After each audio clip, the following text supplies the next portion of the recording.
Hi, everyone. Thanks so much for tuning into this week's episode of The Consistency Project. If you're ready to actually put the evidence-based information from this podcast into practice, my 3 pillars method is for you.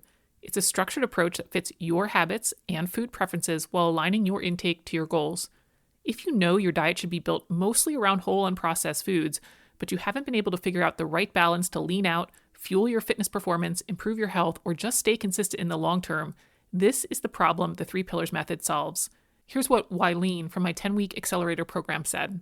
So when I initiated the first small cut, it's been very sustainable and I'm not feeling hungry or fatigued like I was with those other programs. Plus, I have a family. You can have the brisket, the pizza with your family, and it works and you can still see results. I did want to lose a little bit of weight and I have lost 5 pounds since starting. I was looking to learn how to maintain, but I've gained so much more because my performance in my CrossFit workouts, my running has increased so much over the last couple months. It's really kind of mind-blowing. I wasn't expecting that. There are a few ways you can get started. You can use my 3 pillars method app on your own. You can join one of my coached 10-week accelerator cohort programs. You can work with me one-on-one, or if you're a coach, you can go through my coach's masterclass. To learn more about these options, head to optimizemenutrition.com or check out the links in the show notes. Now let's get into the show. Hello and welcome back to the Consistency Project Podcast. My name is Patrick Cummings. I'm here as always with E.C. Sinkowski. Every week we aim to simplify the principles and practices of nutrition, health, and fitness. Thank you so much for joining us this week. Hello, how are you, E.C.? Great. How are you doing? Great. It's good to see you. We're going to talk about something that we talked about a while back. We're talking about vitamin D. So specifically, we're going to talk about whether or not you're going to be, or you are revising your thoughts, your opinions, your advice around vitamin D supplementation. We talked about this in a very early episode of the podcast. I think it was 2020, so it was very early on in the podcast. So we're just going to kind of start. Maybe you can remind us where what conversation we had around vitamin D in 2020. And then as we go, we're going to just kind of update, again, based on maybe research that's come out, things that you found, etc. Cool? Yeah. All right. Yes, you are right. 2020. Yeah. 2020. That was our vitamin D supplementation original episode. It was our 11th episode. I mean, we're at something like 300 or just over 300 at this point. So early on in the game, I would say at that time, vitamin D was certainly one of the most recommended supplements on the internet. Vitamin D really had, it's so crazy saying it this way, it kind of had a heyday in the 2010s as like this explosion of attention and popularity. But 2020, it also was super popular because, of course, the pandemic. Yeah. And so at that time, there was many well-known expert influencers, shall we say, that were recommending these very high dose supplement doses of vitamin D for the immune system and prevention of COVID. And my opinion at the time, I didn't really agree, and I continue to be pretty conservative with supplement recommendations, as I think the audience has come to know. And, I want to be honest, like around that time, I did receive a good amount of flack, especially on social media, for that opinion. And I actually went back in my account when I was getting prepared for this, and I realized that I took down a couple of the social media posts that we did on vitamin D because of some of the comments. And it was because people at that time were taking the opinion that my lack of recommending vitamin D supplementation was actually harmful, or my opinion that people don't need to be pushing to these higher targets in their blood. They were saying, okay, you're actually hurting people with this opinion, which, if I'm going to be honest too, like that was pretty early in my day of putting my opinion online. I was definitely new to the craziness that exists of online social media. And I'm going to tell you, if people have forgotten, the tensions online during the pandemic were also at a level that thankfully we haven't had to live through again. So yeah, I mean, I was super concerned and I took them down. I was like, okay, well, shoot, maybe I did get it all wrong. A little foreshadowing here. No, I didn't get it all wrong. I should have left the post up, and I know I would now today, just having spent a little bit more time on social media. But, one, I just kind of wanted to bring that up because I think it does give some insight into why so many evidence-based professionals don't take to social media. I think there's kind of this thought out there about like, why don't more scientific or scientifically rigorous information is presented online. And it's literally insane what you kind of have to go against in terms of the information that's out there, as well as the commenting back and stuff like that, that makes it very unattractive for people that are just trying to give some nuanced scientific advice. But anyway, now is definitely a good time for the update. The pandemic is over. Of course, we still have coronavirus around, but the pandemic is over. And we've got several large randomized controlled trials that have happened since then in 6 years. And also the Endocrine Society, which had a guideline from 2011 that was still present during the pandemic and was some of the guiding influence at the time, has been updated. They updated about a couple years ago. So all of that stuff is kind of why I was like, okay, 6 years later, let's we're going to redo it. We can redo this topic. Real quick, because you went by it quick and my memory is not very good. Was during the pandemic, was vitamin D one of the things that some people were like, oh yeah, this fixes it, this prevents it, this whatever? Oh yeah, you got to get your vitamin D up because it's going to help your immune system and prevent, if not also treat coronavirus. Yeah. God. Okay. We had just had a baby right at that. You don't remember all the details? There was lots of things I missed during that period, so that apparently was one of them. Okay, so as you mentioned, there's been some changes, some updates, some things that you've looked into. But before we get into those things, maybe let's do a primer on vitamin D and what it is, what it does, why it's important, and why it's worth talking about. Yeah.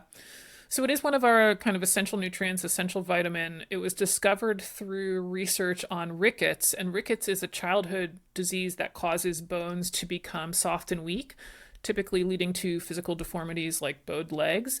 And it happens when the growing bones do not properly absorb minerals like calcium and phosphorus due to vitamin D deficiency, and sometimes some genetic factors come into play as well, of course. But vitamin D really helps this absorption of these minerals.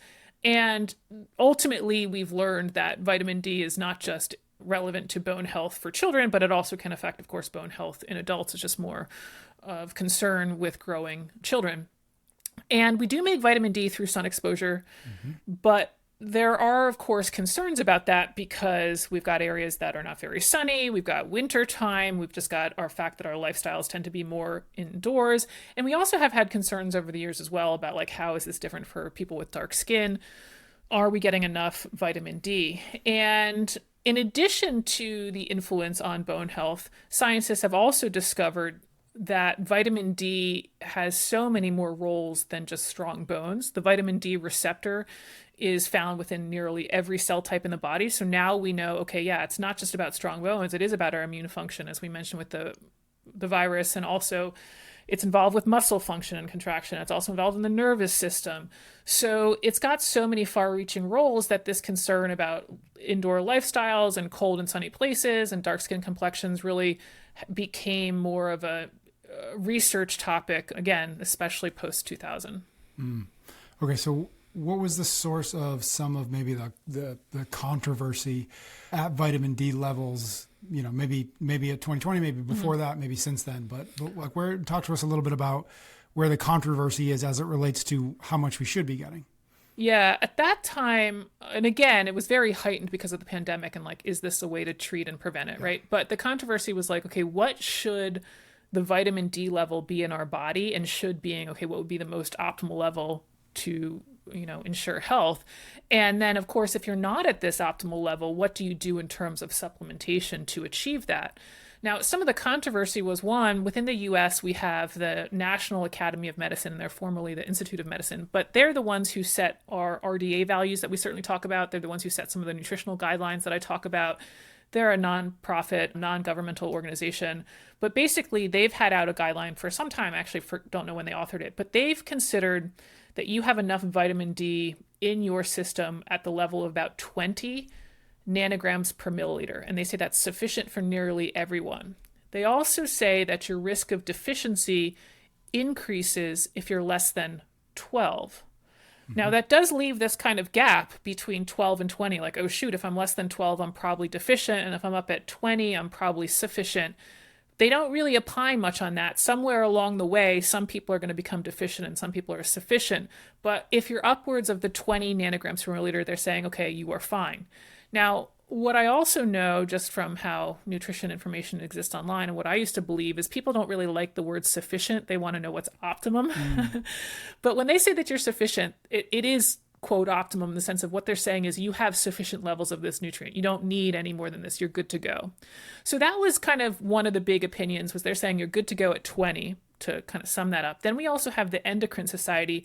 They published these guidelines that I mentioned in 2011 that were still alive and relevant as of 2020, of course, because they hadn't updated yet. And what they said is they said you're deficient when you're less than 20. So here we've got the Institute of Medicine saying you're good to go at 20, and the Endocrine Society saying you're deficient when you're less than 20. And then they say you're insufficient, this is the Endocrine Society, if you're between 21 and 29, and that really you become sufficient at 30. So of course this creates a problem, because let's say that you have somebody who's 24 nanograms per milliliter, at that time anyway. The National Academy of Medicine is saying, hey, you're good, fine. And the Endocrine Society is saying, hey, you're insufficient and you should supplement. And of course, with the time of the pandemic, there's people very interested in this topic and concerned about this topic that are leaning into the Endocrine Society recommendations and publishing headlines saying that the overwhelming percentage of Americans are deficient based on this higher standard. And so one of my primary questions at the time was, well, wait a minute, like we really have to get clear on which one we believe is right, because obviously that's going to swing whether or not everyone's fine or everyone's deficient. And, what evidence do we have that we all need to be at this higher level? I will also say at that time, what was kind of feeding into the emphasis or interest in vitamin D is we certainly had a lot of observational studies that showed lower vitamin D in virtually every negative health outcome. So people who had cancer or cardiovascular disease or depression or diabetes or various infections or mortality or just risk of death, like generally it was linked to low vitamin D. It included COVID. Some of those early studies with people hospitalized with COVID found that they were more likely to be hospitalized or more likely to die if they had lower levels of vitamin D. So again, this was feeding into all of the concern at the time. But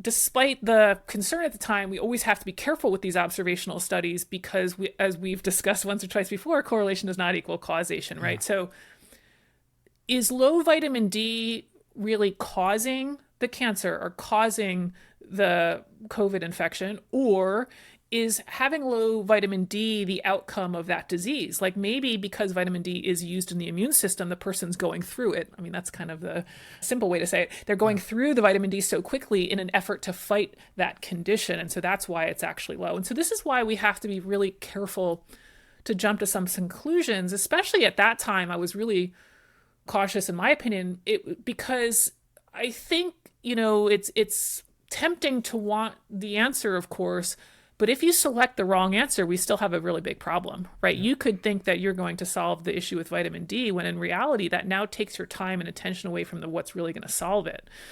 Interestingly enough, at that time, we did also have some randomized placebo-controlled trials, which, are stronger than observational studies. They were looking at a pretty big one known as the VITAL trial. It's over 25,000 participants, a pretty darn big trial.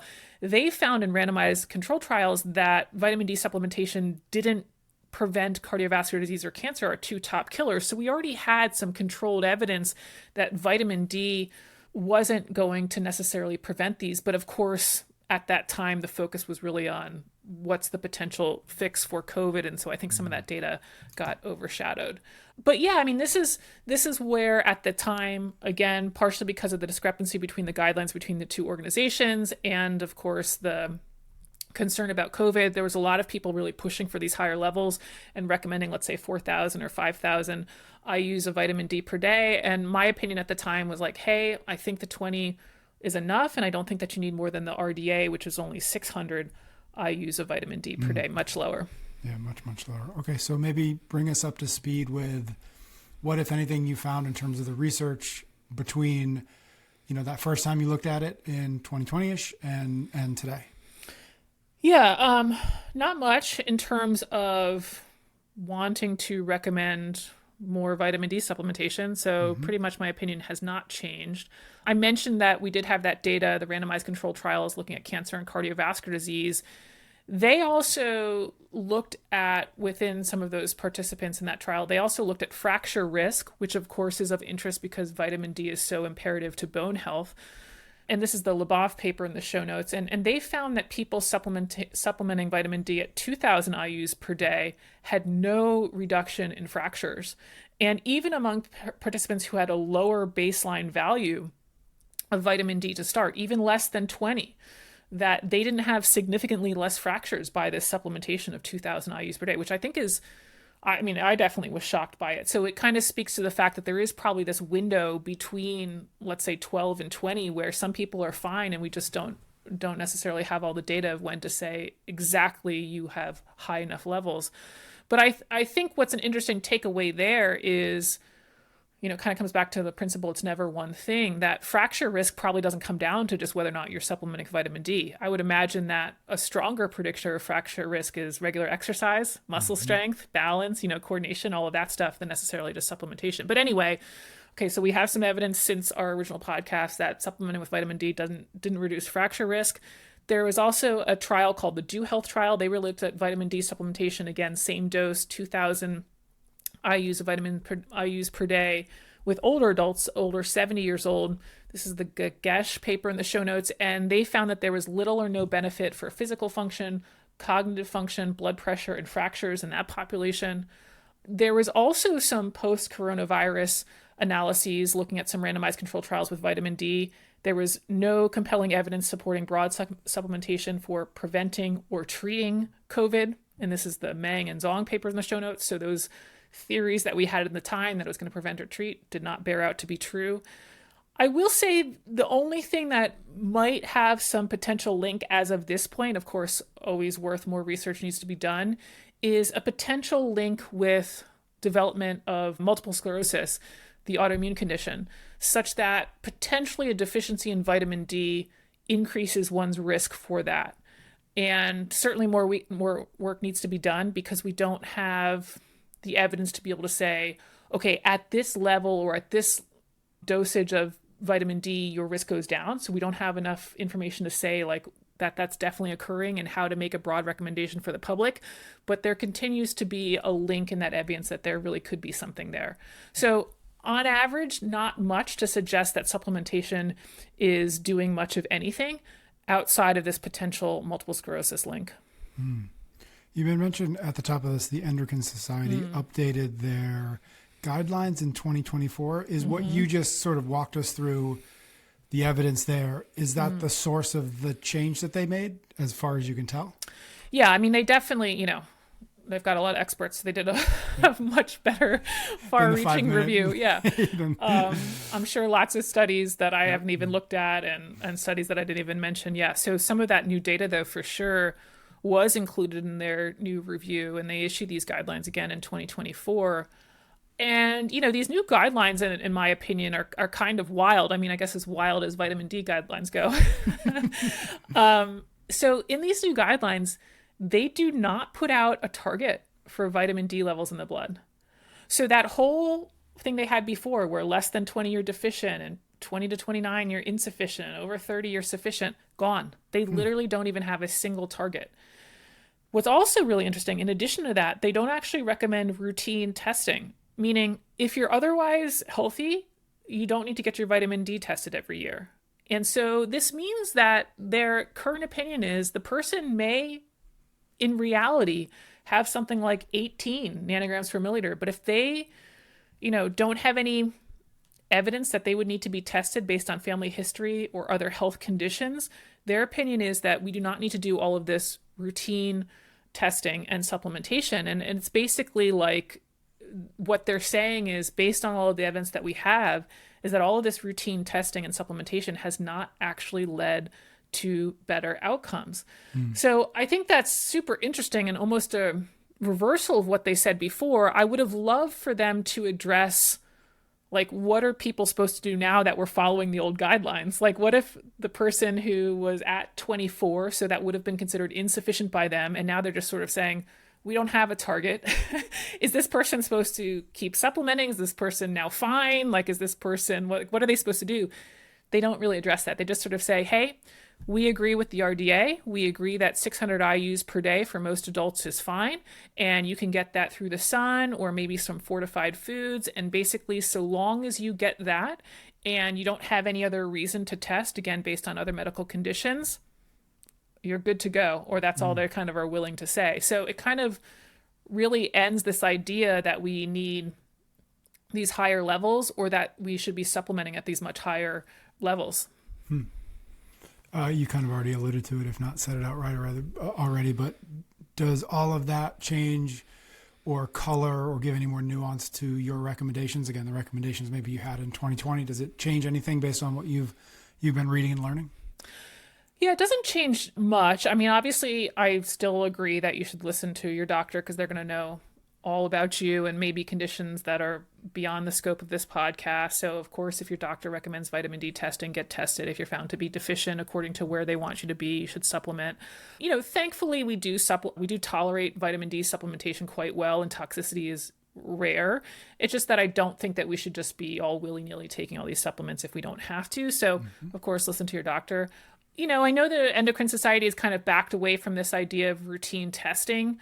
I don't know that it's the worst thing in the world. Like if you get it periodically checked, I mean, I don't think that's terrible. I don't think we all have to say never get it checked again. I think, having around that 20 nanograms per milliliter that the National Academy of Medicine has said, I think that continues to be a good recommendation. But, kind of take away this idea that there's some optimal number to shoot for or that higher is always better. And I think really, if you are continuing to supplement with these high doses of vitamin D, to probably back away from that, unless, again, that's under the direction of a doctor. And that, if you are choosing to supplement because you don't believe that you have any in your foods or you don't get any sun exposure, then it's really the 600 IUs per day for most adults. And I think that's pretty much it. And I think that's very much in line with what I said before. And I think that's very, conservative approach to this. I do want to say I appreciate, one, it was a very tense time. And of course, people are worried about this new pandemic that we've never dealt with before. In addition to that, with vitamin D specifically, it was very confusing because we did have actual experts in these large organizations with differing opinions. It wasn't just like some random person on social media was saying, is we truly had a relatively big difference of opinion between these two groups. And I think I benefited a little bit because I actually had a personal experience with vitamin D where I think it was around like 2011, 2012. I got my vitamin D tested. I was considered low at the time, according to their standards. And through this naturopathic doctor, I ended up supplementing like 1 million IUs of vitamin D, which thank God in hindsight, I didn't have like a toxic effect on my gut. But it was over a period of time. They were really trying to up my vitamin D number. I think they were trying to get me from like 20 to 30, something like that. And I took all this vitamin D. Again, thank God nothing happened. And my vitamin D didn't budge.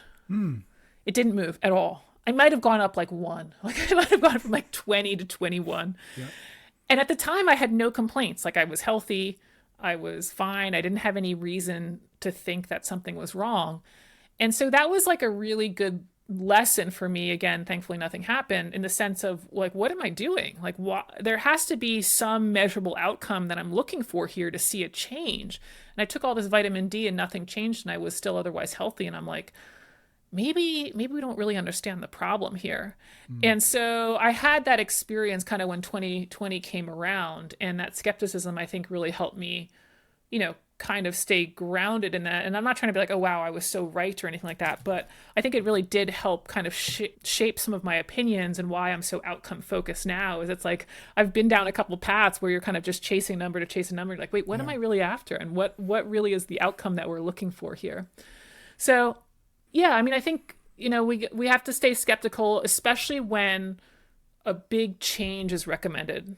It's like we had a standard in place, and then it's now all of a sudden, oh gosh, everyone's deficient. It's like, okay, we got to be skeptical there. Do we really have the evidence that the outcomes that we want are better off because of this? And we're not just shooting for some theoretical idea. Right. So here we are. same recommendations 6 years later. Yeah. I think I've only got like maybe one follow-up question, which is sort of related to the story you just told, but it's like when they, okay, there's this number that some people agree to, don't agree to, whatever. But what is the thing that they say, this will get better if your vitamin D numbers get to 30, or this is the symptom of it when you have really low vitamin D? Is like, what does that even look like? Is it back to the old wellness language, which is like, you'll have more energy, or if you're low energy? And it's like, okay, is that sort of the argument for, or the evidence that there's an issue? I think that's a really great question. I should go back and look at their old guidelines to see how did they phrase the value of being closer to, let's say, this 30. If I were to off the cuff make a guess right now, I think it was going to be more related to the prevention, like the Got it. fact that we saw people who have, let's say, low vitamin D with cardiovascular disease. Okay, can we increase vitamin D such that we don't have cardiovascular disease, right? And prevent cardiovascular disease? Got it. Can we take more vitamin D and make sure that, we protect ourselves against cancer to a higher level? And so I think it was the idea of prevention in the long term from an optimal point of view, prevention of various diseases. And then, of course, with COVID, prevention of COVID. Yeah. And that's what they were shooting for. Got it. So maybe it's like, hey, this might be the leading indicator to all of these downstream negative effects. Like if we fix this, then those things get fixed. Okay, I can kind of see that as at least an argument. And then the last thing, which is something we've talked about before, which is, do you feel like part of the push, at least maybe in the world of social media and like the people who have really strong opinions that perhaps aren't based in anything, but it's the idea that, hey, vitamin D comes from the sun and the sun is natural. And so more natural equals better. Is that part of, like, that to me is what I hear when I hear the argument for vitamin D. It's like, well, it's outside and we aren't getting outside as much. And so that's what we're actually solving for. Yeah, I think so. I think there's also people who, along those lines will make arguments against sunscreen and will argue for more sun exposure when we know that that's definitely can increase cancer risk, especially skin cancer risk. And it's for that same idea that it's like, well, it's natural, so it's not harmful. And so it is a great example. I'm glad you brought that up, of how we can fall into that idea that natural is always better. And it's like, no, this is actually not always better, that we can get some from it, but we don't want to be overexposed to it. And I think, it was such an easy idea of like why it could be a good fix. Yeah, got it. Okay. That's great. EC, thank you so much. Thanks everybody out there for listening. Do make sure you're subscribed to the show wherever you're listening or watching this so you don't miss another episode. EC and I will be back next week for a brand new episode of the Consistency Project podcast.